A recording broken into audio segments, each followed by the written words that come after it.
میرے مصطفیٰ کریم علیہ السلام نے فرمایا بدترین دعوت ہے جس میں امیر بلایا جائے غریب نہ بلایا جائے. وہ بدترین دعوت حضرت ابراہیم کا طریقہ رہا ساری زندگی مہمان نوازی.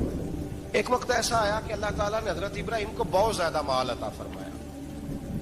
اتنے اونٹ گنے نہیں جاتے, گائیں اتنی زیادہ کہ شمار نہیں ہوتی, بکرے بکریاں اتنی زیادہ کہ شمار, بہت زیادہ مال اللہ نے عطا فرمایا. اور ابھی کچھ عرصہ پہلے آپ پیچھے جائیں نا تو جو لفظ مال تھا وہ روپے پہ تو بولا ہی نہیں جاتا, وہ جانوروں پہ بولا جاتا. بہت زیادہ مال اللہ نے دیا, بکریاں, گائیں, اونٹ, بیل, بڑا کچھ. رب کریم نے فرشتوں سے فرمایا کہ واتخذ اللہ ابراہیم خلیلا, ابراہیم میرا دوست ہے. تو فرشتے کہنے لگے یا اللہ جسے اتنا کچھ دیا جائے اس نے دوست تو بننا ہی ہوتا ہے, تو نوازا ہی پڑا ہے, اتنا مال, اتنے کھیت کھلیان, اتنا کچھ. اللہ کریم نے فرمایا جاؤ آزمائش کر لو, امتحان لے لو. فرشتہ امتحان لینے پہنچ گیا. حضرت ابراہیم کے جانور چر رہے ہیں چراگاہ میں, حضرت ابراہیم بھی ہیں, غلام بھی ہیں, بہت بڑا ریوڑ ہے. آپ تشریف فرمائیں. ایک فرشتہ آیا تو کھیت میں چھپ کے بیٹھ گیا اور بلند آواز سے کہنے لگا سبحان اللہ والحمد للہ ولا الہ الا اللہ واللہ. یہ تسبیح بڑی پسند ہے, محبوب نے ان کی فضیلت بیان کی. اب وہ حضرت سیدنا ابراہیم علیہ السلام کھڑے تھے تو وہ کھیت میں بیٹھ کے تسبیح پڑھنے لگا سبحان اللہ والحمد للہ ولا الہ الا اللہ. حضرت ابراہیم کہنے لگے یہ میرے رب کا نام کون لے رہا ہے, بڑی اس کی میٹھی آواز ہے, بڑی کون ہے. ڈھونڈنے لگے, گھومتے گھومتے اس کے پاس چلے گئے. فرشتہ انسانی شکل میں, تو میرے رب کا ذکر کر رہا تھا؟ اس نے کہا میں ہی کر رہا تھا. فرمانے لگے یار ایک دفعہ پھر نہیں کرتا. تو کہنے لگا ابراہیم پہلے تو میں اپنی مرضی سے کر رہا تھا, تو کہتا ہے تو پیسے لگیں گے, پیسے ہیں تو کر دیتا ہوں. حضرت ابراہیم کہنے لگے بول تو کیا لے گا, میرے اللہ کا ذکر سنانے کا کیا لے گا. کہنے لگا جتنی بکریاں آپ چلا رہے ہیں ساری دے دے تو میں اللہ کا ذکر سنا دیتا ہوں. اور آپ نے فرمایا بس جا تیری ساری ہوئی, میرے رب کا ذکر سنا.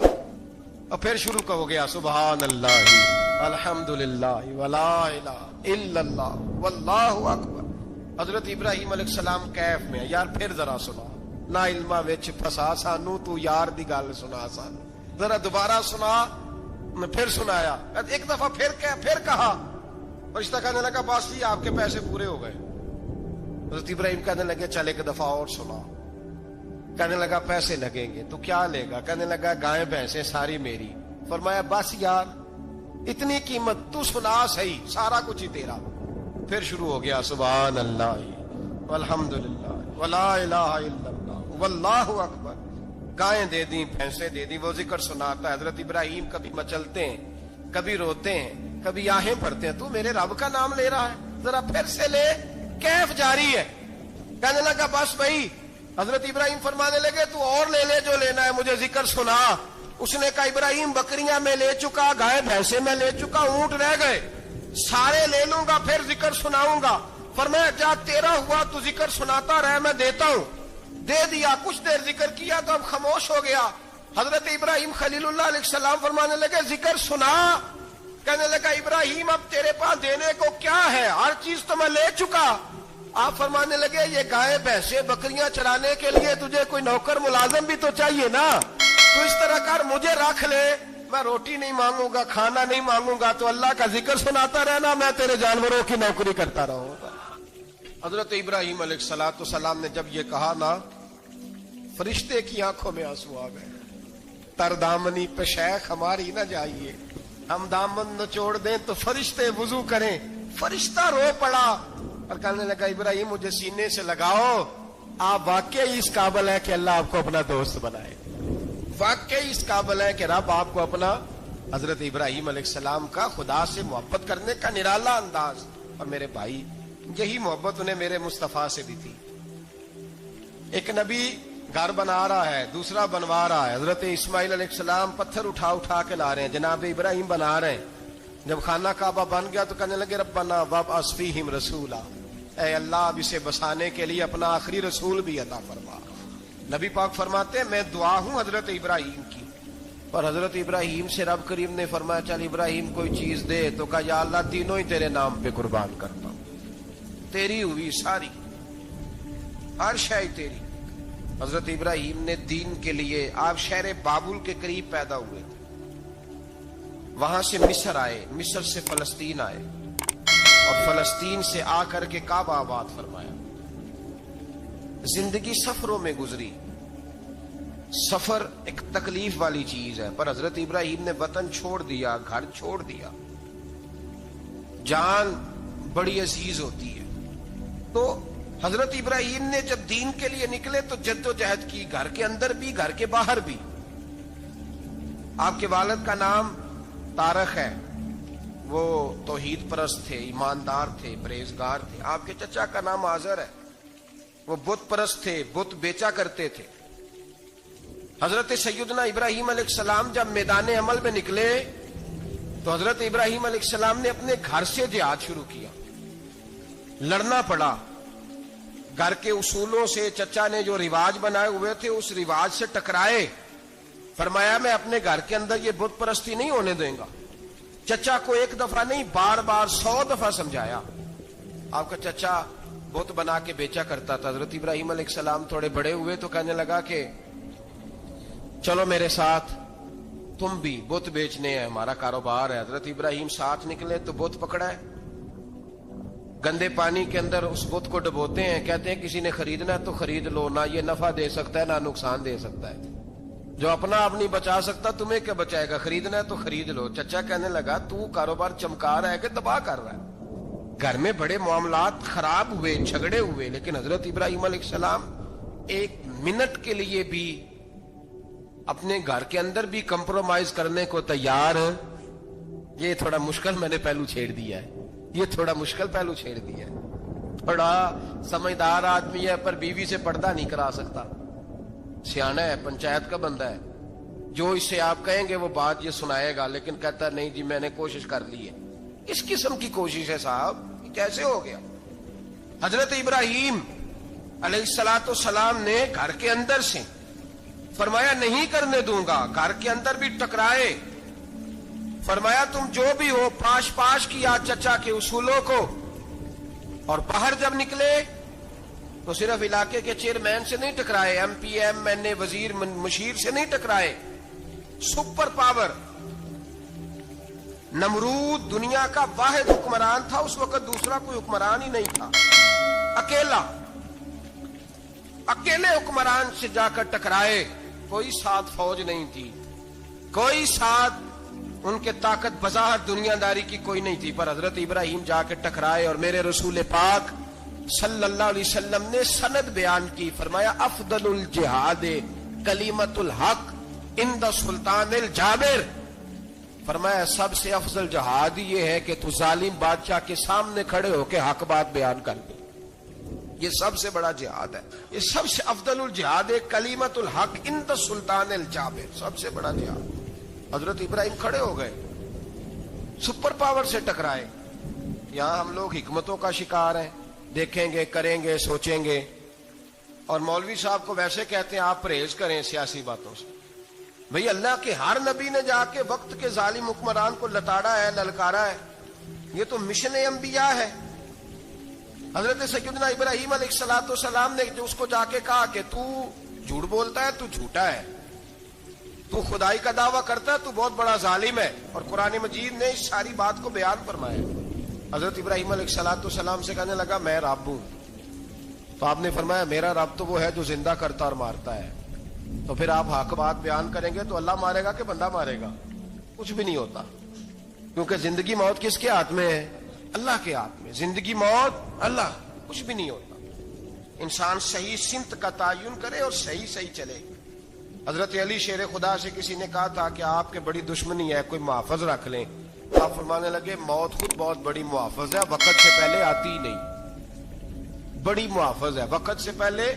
علامہ نورانی رحمت اللہ تعالی علیہ کراچی جیسے شہر میں رہا کرتے تھے، جہاں گام گام پہ خطرہ تھا، لوگوں نے کہا حضرت اتنے بڑے لیڈر ہو، آپ کی جماعت کی 62 سیٹیں ہوئی قومی اسمبلی میں، ایک ایسا وقت بھی آیا تو کوئی ایک آدمی بندوق والا، آپ فرمانے لگے مجھے ضرورت ہی نہیں، اس لیے کہ جس خدا رسول کے لیے میں نکلا ہوں وہ خود ہی حفاظت کرنے والے ہیں، ضرورت نہیں ان چیزوں۔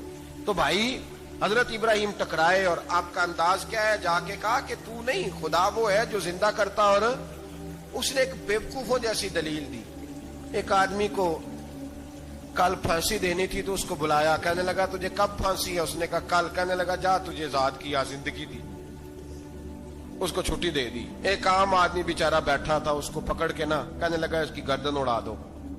کہنے لگا دیکھ لو میں بھی زندہ کرتا اور مارتا ہوں, وہ جو کل مرنے والا تھا میں نے زندہ کر دیا ہے, اور جس کو پتہ ہی نہیں تھا کہ میں نے مرنا ہے اسے پکڑ کے میں نے مار دیا ہے. یہ بیوقوفوں جیسی دلیل ہے.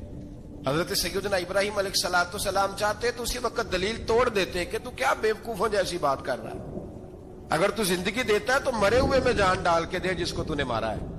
لیکن حضرت ابراہیم نے دیکھا کہ بیوقوف ہے, بیوقوفوں سے بحث نہیں ہوتی, دلیل بدل لی جاتی ہے, ان کی عقل کے مطابق بات کی جاتی ہے. حضرت ابراہیم فرمانے لگے میرا رب وہ ہے جو سورج مشرق سے نکالتا ہے اور مغرب میں غروب کرتا ہے, تو اگر رب ہے تو تو مغرب سے نکال کے مشرق میں غروب کر. فبہت الذی کفر, کافر لاجواب ہو گیا, اس کے پاس اس چیز کا کوئی جواب نہیں تھا. علامہ اسماعیل حقی نے ایک خوبصورت فقرہ لکھا ہے, خوبصورت, جان ڈال دی ایک جملہ کہہ کے. حضرت سیدنا علامہ اسماعیل حقی رحمت اللہ علیہ فرمانے لگے چونکہ نمرود بیوقوفوں جیسی باتیں کر رہا تھا, اگر وہ یہ کہہ دیتا نا کہ میں سورج کو نکالتا ہوں مشرق سے, میں غروب کرتا ہوں معاذ اللہ مغرب میں میں نکالتا ہوں, تو آپ اپنے رب سے کہیے کہ وہ مغرب سے نکال کے مشرق میں غروب کرے. علامہ اسماعیل حقی فرماتے ہیں رب کریم کی آواز قدرت تھی, مالک حضرت ابراہیم علیہ الصلوۃ والسلام کے اس, اگر وہ کہہ دیتا اور حضرت ابراہیم دعا کر دیتے تو رب کریم نے فرشتوں کو تیار بٹھایا ہوا تھا. فرمایا اگر یہ کہہ دے میرے خلیل سے کہ سورج مغرب سے نکال کے مشرق میں غروب کرنا ہے تو تیار رہنا, جس طرح خلیل کہیں گے ویسے ہی کر دیں گے. واتخذ اللہ ابراہیم خلیلا, ابراہیم ہمارا دوست جو ہوا, جیسے کہے گا ویسے کر دیں گے. حضرت سیدنا ابراہیم علیہ السلام کی باتوں کا جب جواب نہ دے سکا, دلیل نہیں بندہ دیتا, پھر لڑائی کرتا ہے, پھر جھوٹے موٹے اعتراض کرتا ہے. دلیل ختم ہوتی ہے تو لوگ ذاتیات میں اترتے ہیں, کہتے ہیں یہ کھانستا صحیح نہیں, دیکھتا صحیح نہیں. دلیل ختم, اب ذاتیات پہ اترے, کہنے لگے مجھے پتہ چلا ہے کہ یہ فلانی جگہ گیا تھا تو وہاں جا کے اس نے اس طرح کیا ہے. پھر لوگ ذاتیات پہ اترتے ہیں, جب دلیل کا جواب دلیل سے نہیں دے پاتے پھر ذاتیات پر اتر کر حملے کرتے ہیں. حضرت ابراہیم کے دلائل کا جواب نمرود نہ دے سکا تو کہنے لگا کہ اس کو آگ میں ڈال دو. قوم گئی ہوئی تھی ساری, آپ نے بات سنی ہوئی ہے, میں نے صرف اشارہ دینا ہے, میلے پہ حضرت سیدنا ابراہیم علیہ السلام نے سارے بت توڑ دیے, کلاڑا بڑے بت کی گردن پہ رکھا. واپس آئے, کہنے لگے بت کس نے توڑے ہیں؟ تو فرمایا اس سے پوچھو جس کی گردن پہ کلاڑا ہے. کہنے لگے یہ تو بول ہی نہیں سکتا. تو فرمانے لگے بڑے بیوقوف ہو, جو بولتا ہی نہیں, سنتا ہی نہیں, اپنا آپ نہیں بچا سکتا, اس کی پوجا کرتے ہو. کہنے لگے پکڑو, دلیلیں ختم ہو گئی, اس کو آگ میں ڈالو. بہت بڑی حویلی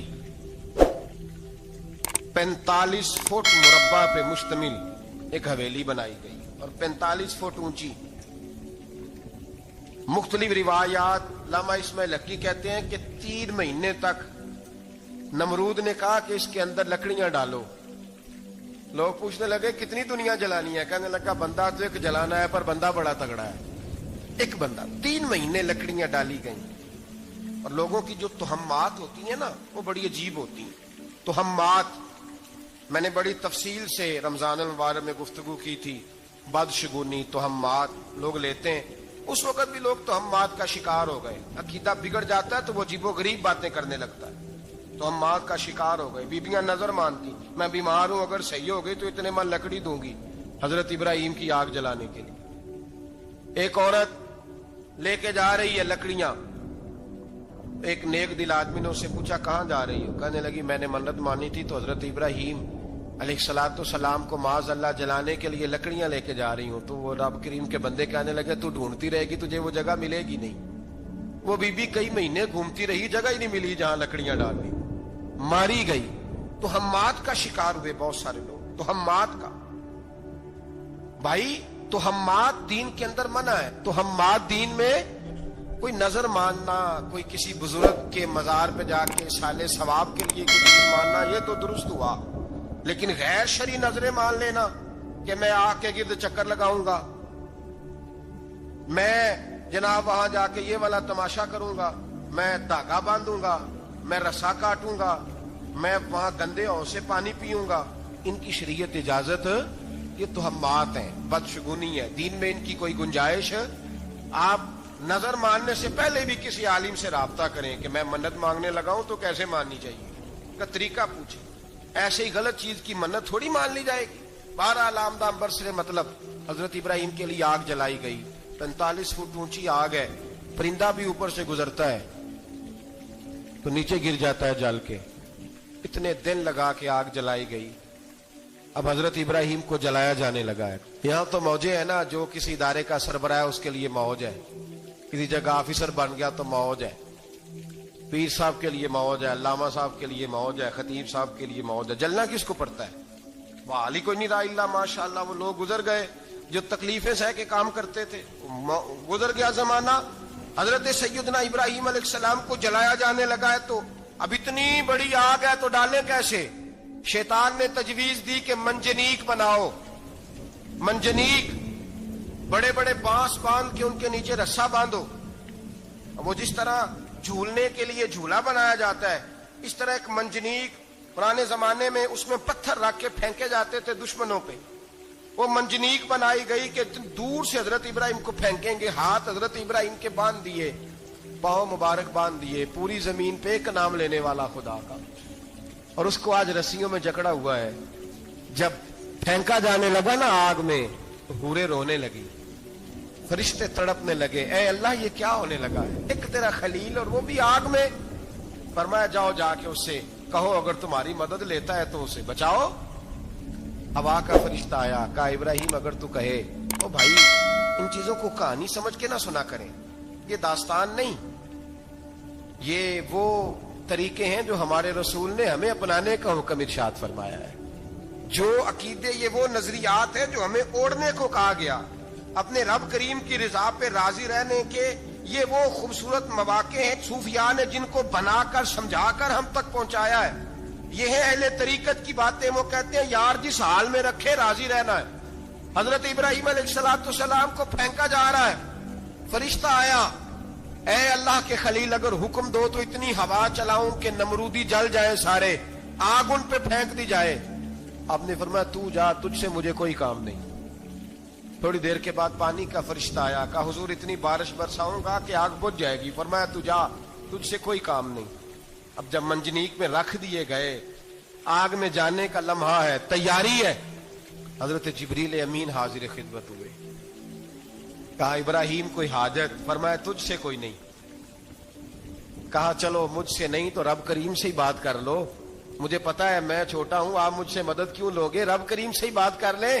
تو حضرت ابراہیم کہنے لگے جبریل یہ بتا، رب کو نہیں پتا اس کا خلیل کس حال میں ہے، اسے نہیں پتا میں کس حال میں ہوں، میرے ہاتھ بندھے ہیں، پیر بندھے ہیں آگ میں، اسے نہیں پتا، بتایا تو اسے جاتا ہے جسے خبر نہ ہو۔ تو اگر اسے پتا ہے، اگر وہ جلانے پہ راضی ہے تو میں بھی جلنے کو تیار ہوں، میں تیار ہوں، میں تیار ہوں، اسے کہو ٹھیک ہے۔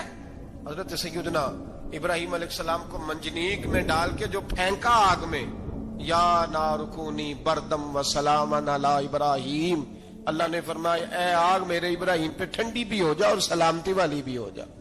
حضرت ابراہیم کو 2 فرشتوں نے بٹھا دیا زمین پہ، پھول کھلے ہیں، کونپلیں مہک رہی ہیں، کلیاں خوشبو دے رہی ہیں۔ حضرت ابراہیم نے سر سجدے میں رکھ دیا، سبحان اللہ والحمد للہ ولا الہ الا اللہ واللہ اکبر۔ حضرت ابراہیم اللہ کی تسبیح پڑھنے لگے، رب کریم کا شکر بجا لانے لگے۔ نکلے وہاں سے، کچھ دن گزر گئے، نکلے، حکم ہو گیا ابراہیم علاقہ چھوڑ دو۔ حضرت ابراہیم علیہ السلام وہاں سے نکل کے مصر آئے، چچا کے پاس ٹھہرے، انہوں نے اپنی بیٹی جناب سارہ کا نکاح کر دیا۔ کچھ آگے بڑھے تو ایک ظالم بادشاہ سے ٹکرائے، اس نے ایک شہزادی، ایک بادشاہ کی بیٹی قید کی ہوئی تھی، جناب ہاجرہ نام تھا، ان کو قید سے چھڑا کے ساتھ لائے۔ حضرت لوط علیہ السلام بھی ساتھ، یہ 4 لوگوں کا قافلہ چلا، فلسطین میں جا کے پڑاؤ ڈالا، گھر بار چھوڑا، تبلیغ شروع ہوئی۔ حضرت ابراہیم کے گھر میں 2 خواتین ہیں، ایک آپ کی بیوی ہیں، ایک حضرت ہاجرہ ہے، اولاد کوئی نہیں۔